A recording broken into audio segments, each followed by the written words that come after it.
Good day, everyone. So today we will be talking about the influences of Jose Rizal. Before we proceed to the different influences of Jose Rizal throughout the years, let's recall or talk about Jose Rizal first. So Jose Rizal, a Filipino nationalist, writer, and revolutionary, was one of the most influential figures in the Philippine history.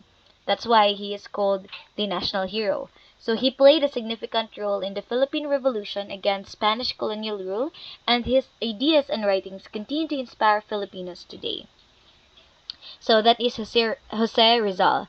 So the first thing that we are going to tackle, or the first influences, or the first influence of Jose Rizal, is influences of Rizal in nationalism. So Jose Rizal is considered a national hero in the Philippines due to his contribution to the Philippine nationalist movement. Rizal's influence on Philippine nationalism can be seen in the following ways. So first is promoting Filipino identity. So Rizal believed that Filipinos should take pride in their heritage and culture. He encouraged Filipinos to embrace their unique identity and reject the idea of inferiority imposed on them by the colonizers. So highlighted he highlighted the beauty of the Philippines' natural resources, its people's creativity, and the country's diverse history and culture. So sa mga nasuwat ni Jose Rizal nga books, it shows nga nag-take pride nag-believe si Rizal that kita Filipino should take pride sa atong heritage and culture. So the second is exposing the abuses of the colonial regime. So Rizal's two novels, No Limitang Here and El Filibusterismo, exposed the injustices and abuses committed by the Spanish colonial authorities in the Philippines. So this novel awakens Filipinos' national consciousness and inspired them to work towards their country's freedom. So during as we already know, so sa No Limitang Here ug El Filibusterismo, daghan kayo ang gi-expose ng mga injustices o abuses nga gihimo sa mga Spanish towards the Filipinos. So, through Jose Rizal, naka-influence siya sa nationalism by exposing these abuses sa mga colonizers. The third one in his influences in nationalism is advocating for political and social reforms. So Rizal believed that political and social reforms were necessary for the development and progress of the Philippines. He advocated for the establishment of a democratic government and equal opportunities for all, regardless of social status, gender, or religion. So I think the paragraph itself speaks nga ang advocating for si Jose Rizal advocates for political and social reforms. It can be seen sa mga suwat nga novel, and even through the history of unsay mga help o promote or help niya og buhat. Okay, the fourth is inspiring the Philippine Revolution. So, naka-influence si Rizal in terms of the Philippine Revolution. So, Rizal's writings, particularly his novels, became a catalyst for the Philippine Revolution. So, Filipinos were inspired by his message of national unity, freedom, and equality. His death at the hands of the Spanish authorities further fueled the revolution and strengthened the Philippines' resolve to fight for their country's independence. So, naka-inspire ang mga writings ni Rizal for the Filipinos to stand up for themselves and to start the revolution to fight for ang unity, for our freedom and equality towards the colonizers. The fifth one is shaping the Filipino national identity. So Rizal's ideas of values such as love for country, patriotism, and sacrifice continue to inspire Filipinos to this day. He helped shape the Filipino national identity by advocating for a strong sense of national consciousness and love for one's country. So that's why naka-shape si Jose Rizal for the national identity na to. The second one, or the second influences of Rizal, is in education. Jose Rizal is a prominent figure in Philippine education history due to his advocacy for education as a tool for national development. Rizal's influence in the Philippine education can be seen in the following ways. So these are the things nga nabuhat ni Rizal nga naka-influence sa Philippine education. So the first one is promoting education for all. So Rizal believed that education should be accessible to all Filipinos regardless of social class, gender, or religion. He advocates for the establishment of the schools in every town and encouraged Filipinos to take advantage of educational opportunities. So if we recall, si Jose Rizal was building a school or nag-build siya og eskwelahan. And I think that is one of the thing nga nakashow nga iyahang gi-promote jud ang education para sa mga Filipinos. The second is encouraging critical thinking. So Rizal believed that education should not only provide knowledge but also teach students to think critically. So he believed nga dili lang knowledge but also to teach the students nga maka-think good critically and more practical. So he emphasized the importance of questioning and analyzing information to arrive at independent conclusions. So the third one is advocating for bilingual education.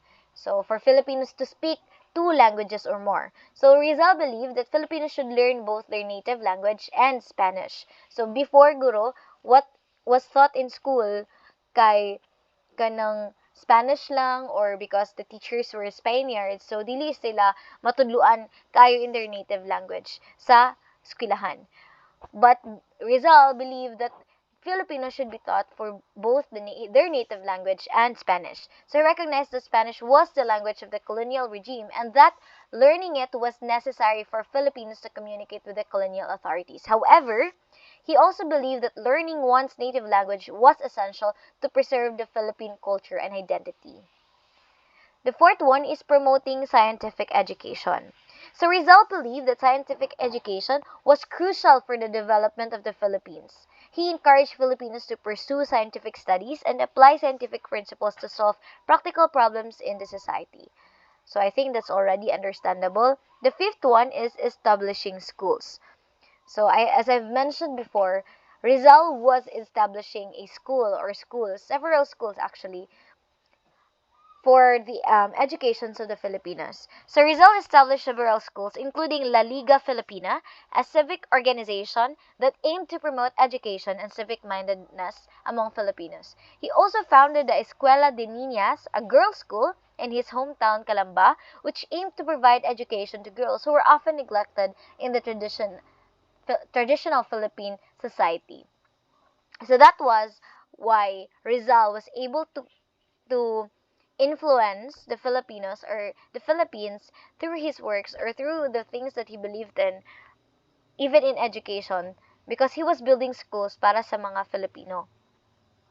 The third one, or his third influence, was influences of Jose Rizal in social justice. So Jose Rizal is a significant figure in Philippine history due to his advocacy for social justice. His influence on social justice can be seen in the following ways. So the first one is criticizing social inequality. Rizal criticized the social inequalities that existed in the Philippine society during his time. He spoke out against the discrimination and mistreatment of Filipinos by the Spanish colonizers and the wealthy Filipino elites. He believed that all Filipinos, regardless of social class, deserve equal opportunities and treatment. So again, through Jose Rizal's works, through his No Le Tangere, his El Filibusterismo, and all the other narrative and other novel that he was able to publish, it can be seen that he was really criticizing social inequality through all of these books nga iyang gisuwat. And the second one is advocating for the rights of the oppressed. So Rizal was a staunch advocate for the rights of the oppressed, including women, peasants, and workers. He believed that these people were exploited by the ruling elite and that their rights should be protected. Again, it was also written or part of the books that he published nga makita nato nga he was really advocating sa rights sa mga oppressed, especially those who cannot fight for themselves, no, kanang mga women. So the familiar na ta ni kanang ato ni Sisa o yung mga anak. So all of those things nga nag-advocate siya na sa mga oppressed nga mga Filipinos at the time. Promoting peaceful reform. So the third one is promoting peaceful reform. So Rizal believed that social justice could be achieved through peaceful means, such as education, advocacy, and public discourse. He believed that violence would only lead to more suffering and that meaningful change can only come through dialogue and cooperation. So, if we recall, si Rizal Gyud, the way he was able to influence and um, maka kuan sa mga Filipinos to fight for their rights is through his novel, which is kanang very peaceful gyud nga way of fighting for freedom. No nga maka-ignite sa mga Filipinos to fight for themselves. Muna nga, he is promoting a peaceful reform. So the fourth one is inspiring the Philippine Revolution. So Rizal's ideas and values inspired the Philippine Revolution, which aimed to overthrow the Spanish colonial authorities and establish and establish rather an independent Philippine government. So the revolution was fueled by the desire for social justice and equal rights for all Filipinos.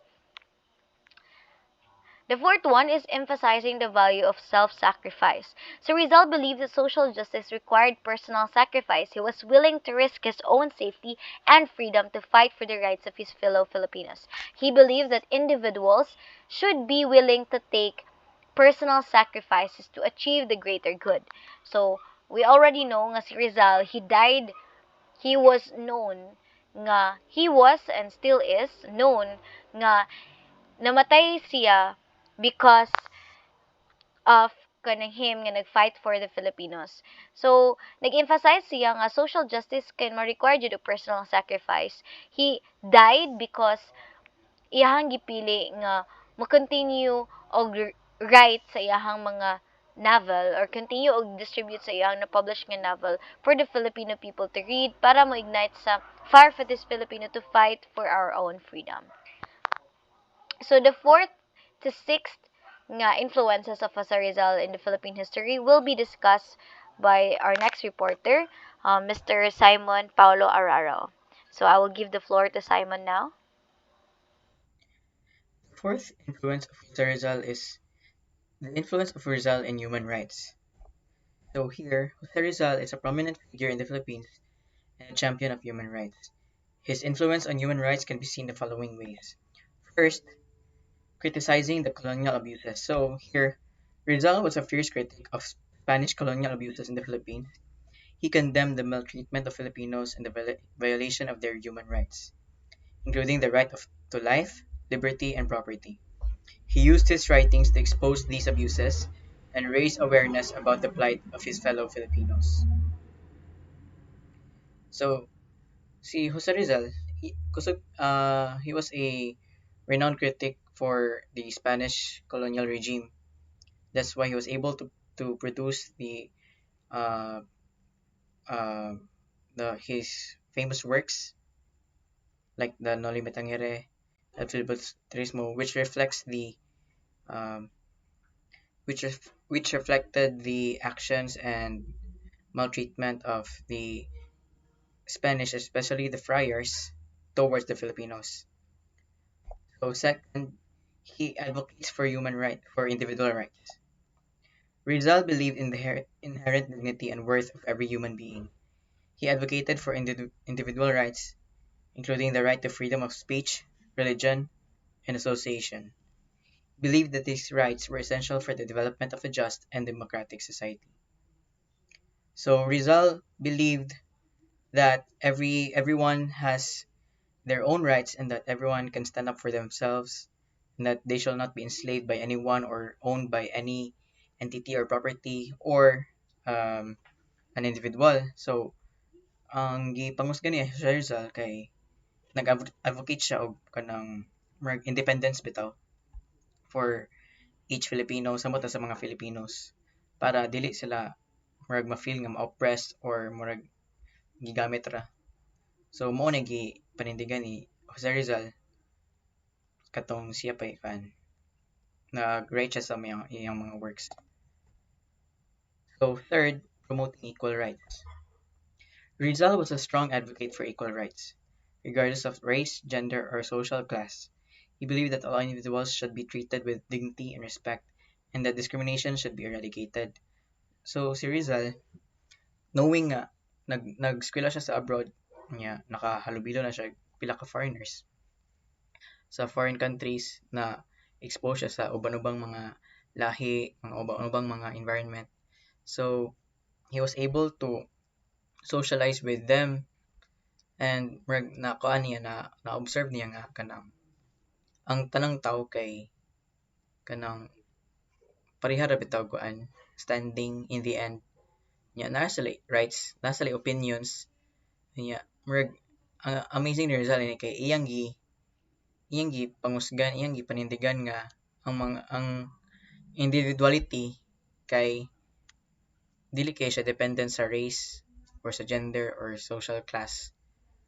Like ang usa ka tawo kay murag dili linked sa usa ka race, dili siya link sa usa ka stereotype.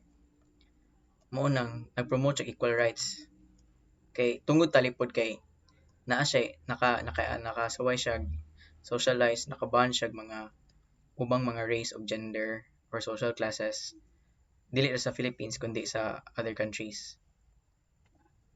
So fourth, inspiring the Philippine Declaration of Independence. Rizal's ideas and values inspired the Philippine Declaration of Independence, which recognized the universal human rights of all Filipinos. The declaration affirmed the right to life, liberty, and the pursuit of happiness, as well as the right to equality before the law. So, ang mga values and principles ni Jose Rizal kay naka-inspire daw siya sa Philippine Declaration of Independence. Kay ang universal human rights daw nga more katong individuality, freedom, independence kay universal daw siya, dili ra siya sa other countries mo tong ilang gi-absorb para makasuway ang Filipinos nga ma-independent sila sa ilang kagalingon. Dili sila magsalig sa Spanish, dili sila magsalig og kuan kundi ang mga Pinoy ra. Kay murag ang gi-protektahan ni kay ang ilang life, ang kanang ilang freedom unya makapili sila og ilang own path towards their own happiness. Mao tong naay Philippine Declaration of Independence. Dili na magsalig or dili na ma-oppress sa ubang mga kanang colonizers. So fifth, emphasizing the value of peaceful resistance. Rizal believed in peaceful resistance as a means of defending human rights. He encouraged Filipinos to fight for their rights through nonviolent means, including education, advocacy, and civil disobedience. He believed that violence was not a legitimate means of achieving justice, and that peaceful resistance was more effective in the long run. So mo ni siyang naka-unique ni Jose Rizal niya, unique jud siya nga aspect anong i-consider siya nga national hero sa Philippines. Mo ni ang naka-set aside niya as sa compared sa other mga valiant heroes or valiant mga prominent figures sa atong history. Kay ang iyahang gi-promote kay more of diplomatic or peaceful nga way or peaceful nga propaganda in which walay lives nga ma-sacrifice, walay lives nga madihado, walay lives nga ma-endanger. Murag ga-promote siya og intellectual or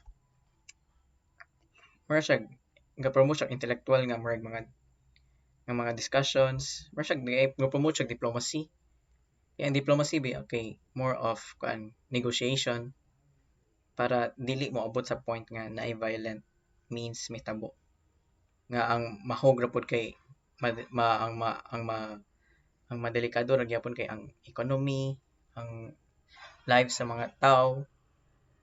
So ang order, so if naay violent nga mga instances, kanang lisod siya i-control, lisod pud siya i-recover if magkadugay, magkalala.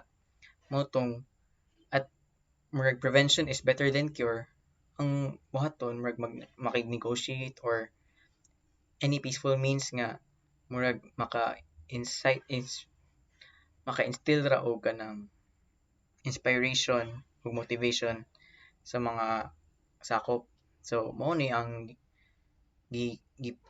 mo ni ang unique nga unique na aspect ni Rizal manong lahi ra siya sa ubang mga heroes nato. Kay siya ra ang murag pinaka known nga murag wala siya ni resort into violence, wala siya ni resort into himagsikan.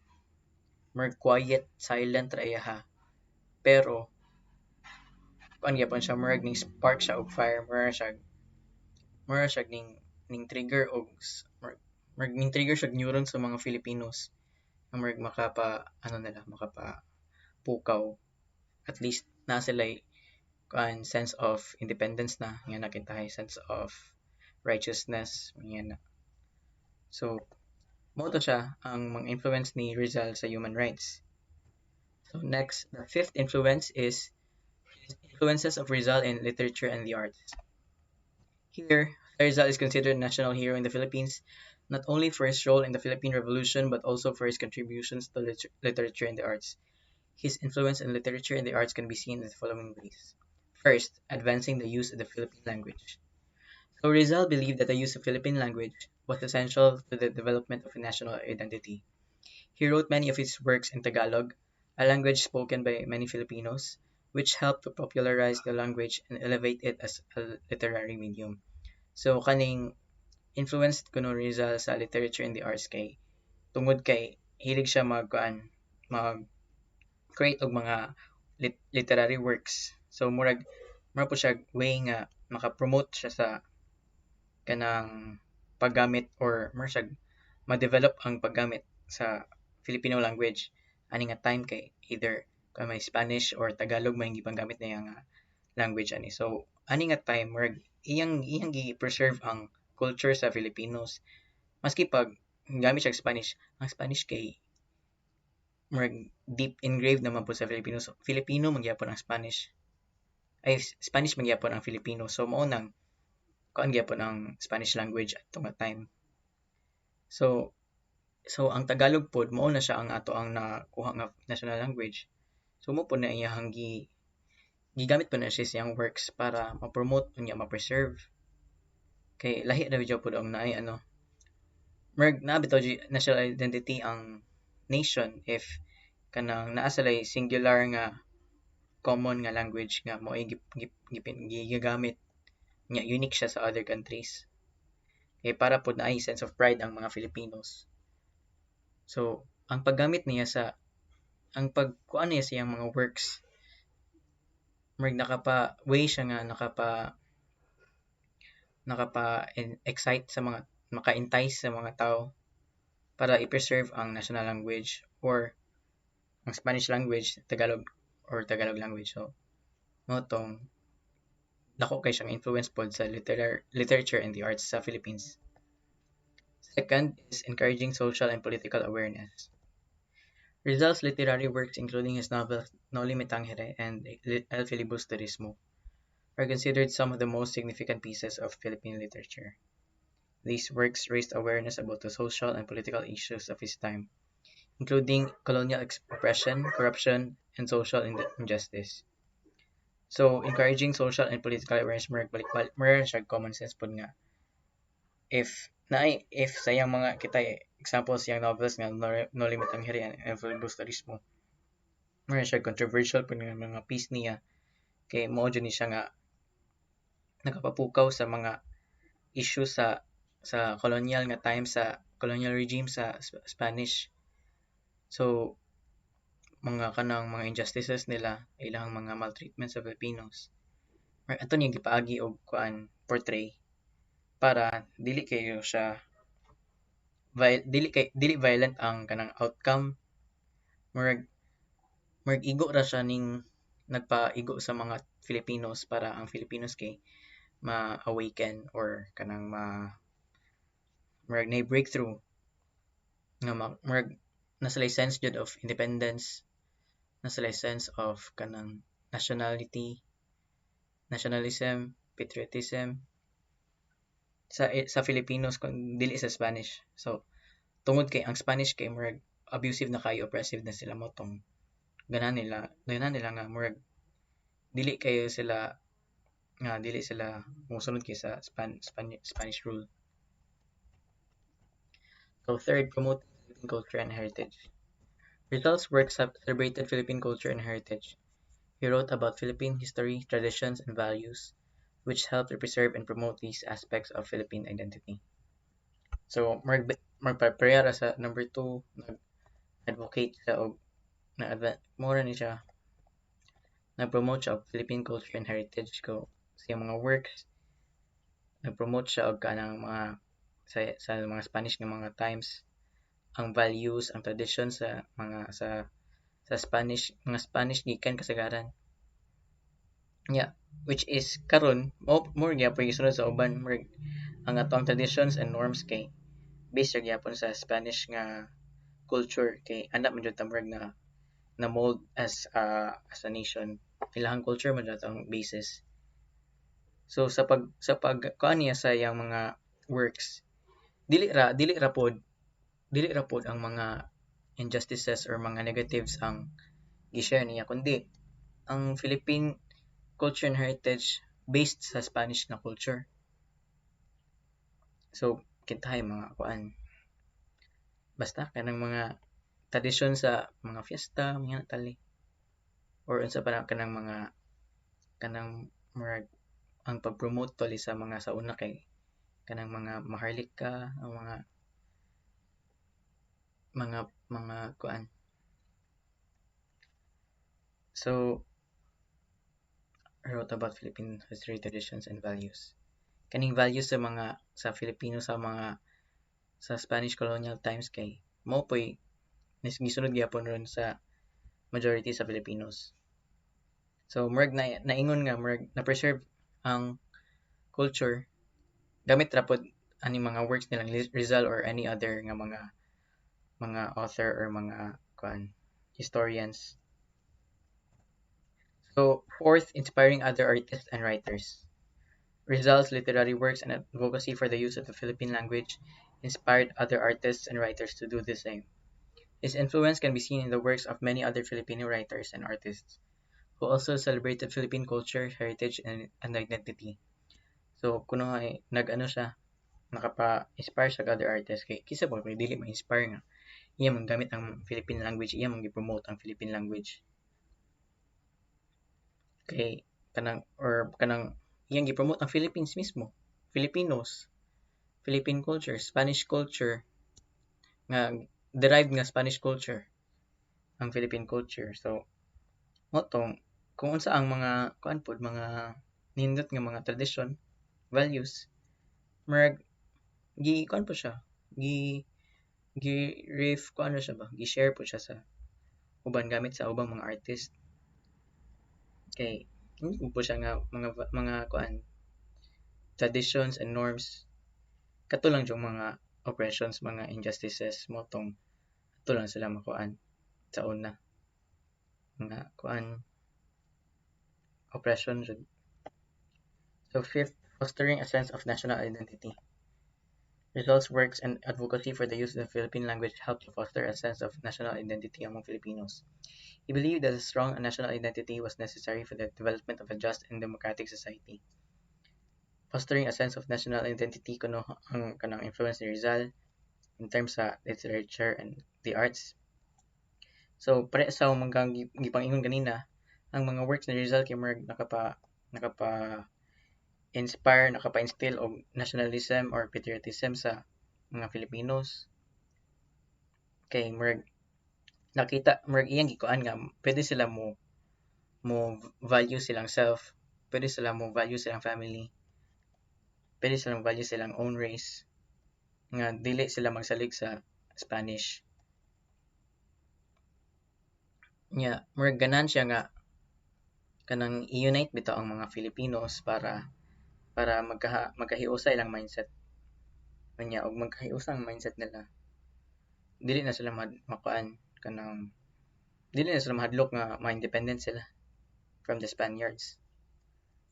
Kay pareha man sila goal taingan na. So ang sense of national identity kay para lang jud sa mga Filipinos or para sa Philippines.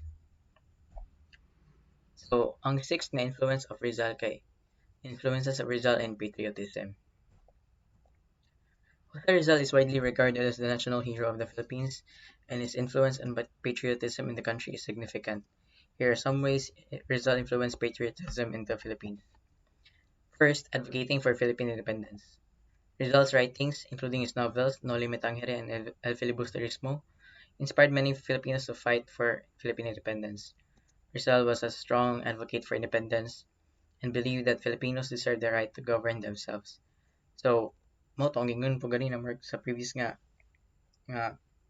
nga point kay i-advocate ang kanang national identity. If nag-advocate ng national identity na kay sense of independence. So ganan sila nga mo stray sa Spanish rule. Mo to ang tungod sa mga works ni Rizal nakapa-inspire siya sa mga tao nga pwede ra day mga independent ang mga Filipinos dili day kay tungod kay napuno na sila sa mga sa slavery oppression mga injustices sa mga Spaniards pwede ra sila ra mag-rule silang kagalingon sila ray mo-govern kay mas magkasinabot man sila para kanang kay mas dali man sila mag-unite kay pareha man sila kuan culture mas doon man jud silang culture naman gyapon culture daan ang Filipinos before ning abot ang mga Spanish so ang culture na pud na ang mindset so pareha sila gunahon na edi mas magkasinabot sila motong mas ganahan sila nga sila ra magkuan sila ra ang responsible silang mga social affairs mao nang naka-advocate si Rizal ato nga siyang mga works through his works naka-inspire siya. So promoting national unity, Rizal believed in the importance of national unity and encouraged Filipinos to work together for the common good. He emphasized the need to overcome regional and ethnic differences and to work towards a shared vision for the country. So kani pasabotan ni national unity kanang need kuno i-overcome sa mga Filipinos ang regional and ethnic differences. Mo to pareha sa ingon ganina atong kuan pa influence ni Rizal sa human rights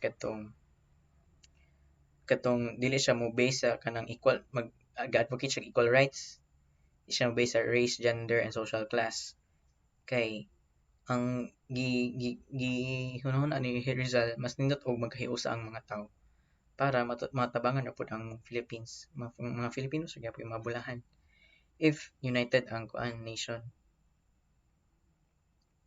kintahay ganan sila nga may independent sila sa Spanish kay di sila ganan sa ilang pagtrato mo tong kuan dapat na sila kuan more buhat na buhat or kanang mga peaceful revolution or mga maski revolt nga violent ba unsay kung unsa ang mo take nga kuan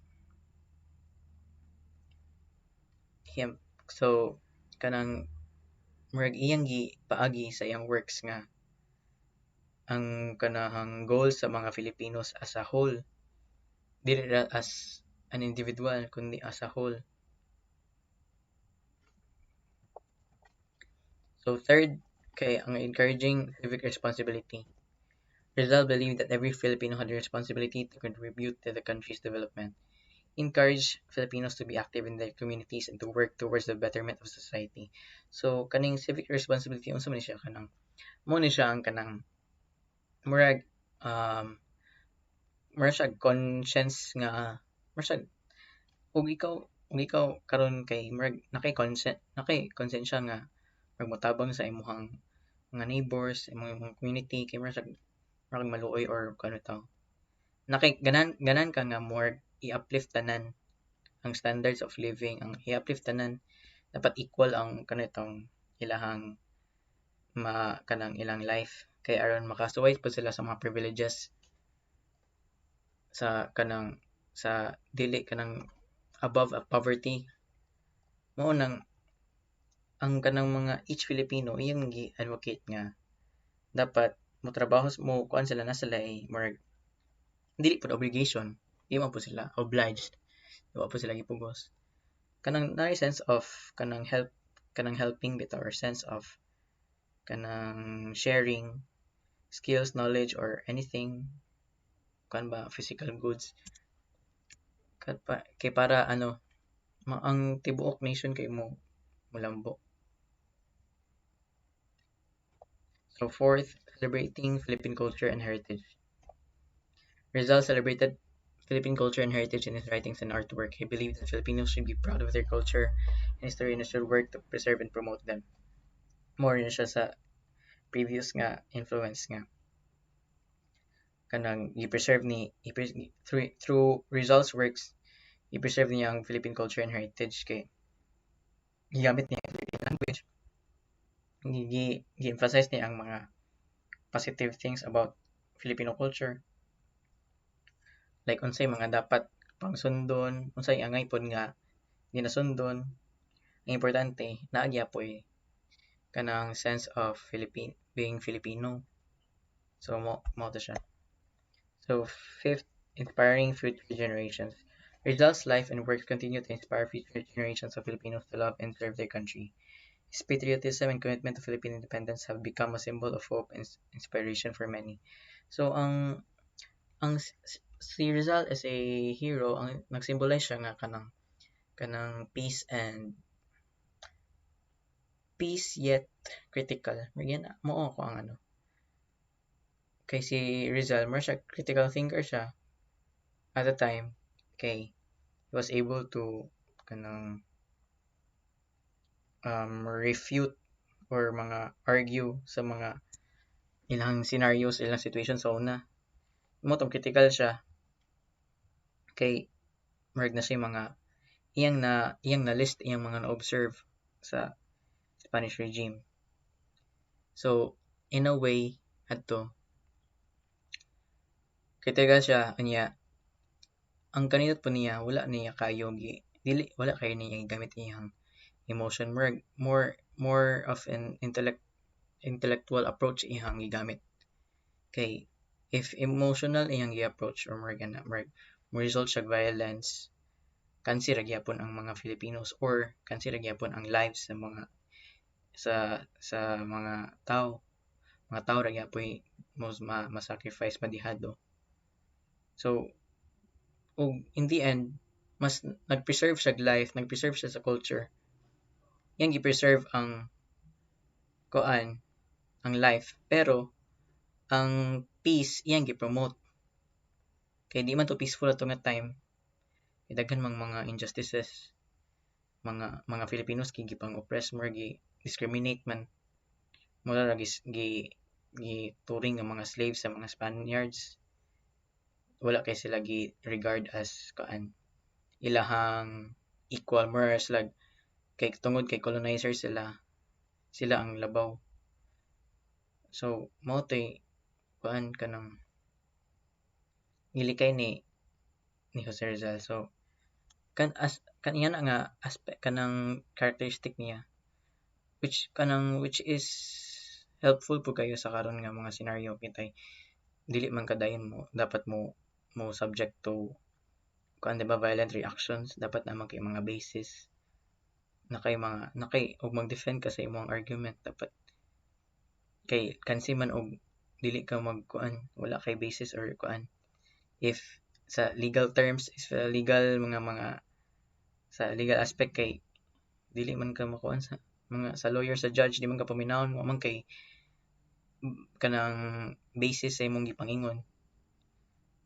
So mo tong nindot og kanahang intellectual or kanang smart imong approach mo na iyang ang na-learn sa iyang approach nga dapat ka smart sa imong approach, dili ka impulsive, dapat mo take kag time, observe ka imong i-observe, imong analyze imong observations unya unsay dapat unsay pinaka effective nga way nga ma-convey nimo imong message. Unya ang gi-consider po ni Rizal kay ang life of the Filipinos, life and blood of the Filipinos. So wala niya kayo put at risk ang mga lives sa Filipinos. Iya lang risk iyang life para makaibaw ra ang mga Filipinos kung unsa jud ang tinuod. Kay og nasa sense of independence, national identity as a Filipino, motong sila magkahiusa na sila. Pwede ra sila ray mo So, sa conclusion sa atong report, in conclusion, Jose Rizal's influence in Philippine society and culture is immense. He was a nationalist, educator, social reformer, human rights advocate, artist, and patriot who fought for the independence of his country. His ideas and values continue to inspire and shape the Philippines and the Filipino people today. Jose Rizal's influences on Philippine society were vast and varied. As a writer, he used his literary works to highlight injustices and corruption in colonial Philippine society, inspiring a sense of nationalism and a desire for independence. So, more among report about the influences of Rizal. So, thank you for listening.